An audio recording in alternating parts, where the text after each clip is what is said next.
Business को auto pilot mode पे कैसे ले जाएं। नमस्कार, मैं Neeraj Shukla, founder of synergy mind consulting, we are corporate trading and business consulting. जब हम बिजनेस की बात करते हैं तो हम सभी बिजनेस को इसलिए स्टार्ट किए थे ताकि बिजनेस में हम बिजनेस के थ्रू कुछ लोगों को एम्प्लॉयमेंट दे सके, एक अच्छा प्रॉफिट मेंटेन कर सके और सुकून की ज़िंदगी जी सके। बट क्या हमने अचीव किया? नहीं अचीव कर पाए हैं। क्यों? क्योंकि हम बिजनेस को कभी हम ऑटो पायलट मोड पर ले ही नहीं जा पाए। हमारा बिजनेस हमेशा हमारे डिपेंडेंट था और हमारे एब्सेंस में बिजनेस कभी चल नहीं पाया। तो जब हम बिजनेस में होते तब बिजनेस चलता और जब हम बिजनेस नहीं होते तो बिजनेस नहीं चल पाता। तो आज हम बात करेंगे उन स्ट्रेटजीज की जिनके थ्रू अपने बिजनेस को हम ऑटो पायलट पे मोड ले जाएं ताकि आपका बिजनेस 70-80% आपके बगैर भी चल सके। तो उन स्ट्रेटजीज की हम बात करेंगे। इसे बोलते हैं SST formula. SST, first is strategy. आपने अपने बिजनेस की स्ट्रेटजी बनाई, आपने अपना बिजनेस प्लान बनाया, आपने इंडिविजुअल विजन बनाया, इंडिविजुअल मिशन का ऑर्गेनाइजेशन विजन के साथ अलाइनमेंट किया। सो हमें अपने ऑर्गेनाइजेशन में बिजनेस प्लानिंग, बस्टिंग की डिटेल प्लानिंग करनी होती है।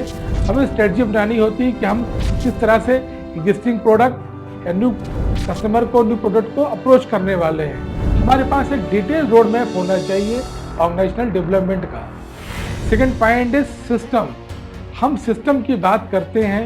सिस्टम, हमने केवल सिस्टम का मतलब समझ रखा है केवल एक सर्टिफिकेट टांगना जिसके थ्रू हम कस्टमर को बताते हैं कि हम सर्टिफाइड हैं, और रियल में हमारा सिस्टम इम्प्लीमेंटेशन आपको पता होगा कितने लेवल पे आपने कर रखा है। और मोस्ट ऑफ द ऑर्गेनाइजेशन में सिस्टम 0 और 10% के आसपास ही होता है। तो आज हम बात करेंगे सिस्टम में क्या बनाना है। सिस्टम में सबसे पहले आप ऑर्गेनाइजेशन की रिक्वायरमेंट्स को SOPs में कन्वर्ट करिए, उन SOPs की इंडिविजुअल्स को ट्रेनिंग दीजिए, उन SOPs को इम्प्लीमेंटेशन करिए CFT टीम के थ्रू, और ऑर्गेनाइजेशन में कल्चर बनाइए कि हर ऑर्गेनाइजेशन की एक्टिविटी SOP में कन्वर्ट होगी, SOP की एक्टिविटी एक्शन में कन्वर्ट होगी। ऑर्गेनाइजेशन में कल्चर होगा, ऑर्गेनाइजेशन में हर प्रोसेस SOP में कन्वर्ट होगी। उन SOPs का एक सर्टेन टाइम में रिव्यू किया जाएगा और उस रिव्यू का एक्शन प्लान होगा। आपको हर लेवल पर KRA KPI डिफाइन करने होंगे, इंडिविजुअल MPCP डिफाइन करनी होंगी, उनके मैनेजिंग पॉइंट क्या है, उनके कंट्रोलिंग पॉइंट क्या है। तो हम सिस्टम की बात करेंगे तो सिस्टम ऑर्गेनाइजेशन फ्रेंडली होगा।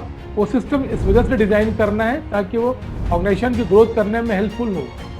एंड थर्ड इज टीम का मतलब सिर्फ ये नहीं होता है जो एक कॉमन गोल के लिए काम करते हैं। टीम का मतलब ये होता है जिनमें आपस में ट्रस्ट भी होता है। मोस्टली कॉर्पोरेट में देखा गया है जो टीम काम करती है उन टीम में आपस में ट्रस्ट नहीं होता है। ट्रस्ट नहीं होता तो आपस में एक दूसरे को ब्लेमिंग स्टार्ट होती है। जब ब्लेमिंग स्टार्ट होती है तो रिजल्ट नहीं आता तो ऑर्गेनाइजेशन कभी ग्रो नहीं करता। तो टीम जनरेट करने के लिए हमें ऑर्गेनाइजेशन में ट्रस्ट कल्चर क्रिएट करना होगा। लोग एक दूसरे को ट्रस्ट करें। जब ट्रस्ट होगा तो वहाँ टीम वर्क होगा, और टीम वर्क होता है तो टीम जादू क्रिएट करता है। हमें वो जादू क्रिएट करने के लिए ऑर्गेनाइजेशन में टीम वर्क कल्चर को इनिशिएट करना होगा। आप अपने ऑर्गेनाइजेशन में इस SST कॉन्सेप्ट को फॉलो करिए, SST कॉन्सेप्ट को इम्प्लीमेंट करिए। आप 6 मंथ के अंदर आप ऑर्गेनाइजेशन में चेंज रियलाइज करेंगे। आप ऑब्जर्व करेंगे ऑर्गेनाइजेशन में अगर आप डेली का 4 घंटे दे रहे थे तो आप 4 घंटे से 3 घंटे और 2 घंटे देना चालू करिए। ऑर्गेनाइजेशन ऑटोमेट होना स्टार्ट होगा। इस पूरी जर्नी में अगर आपको कहीं भी किसी तरह के सपोर्ट की ज़रूरत होती है, आपको कहीं लगता है कि आपको हेल्प की ज़रूरत है, नीचे दिए नंबर पे आप कॉल कर सकते हैं। हमारी टीम आपको हेल्प करने के लिए अवेलेबल है। और हमने लास्ट 8 ईयर to 9 ईयर्स में लगभग 100 ऑर्गेनाइजेशन को कंसल्टिंग के थ्रू सपोर्ट किया है और हमें खुशी होगी आपको सपोर्ट करने में।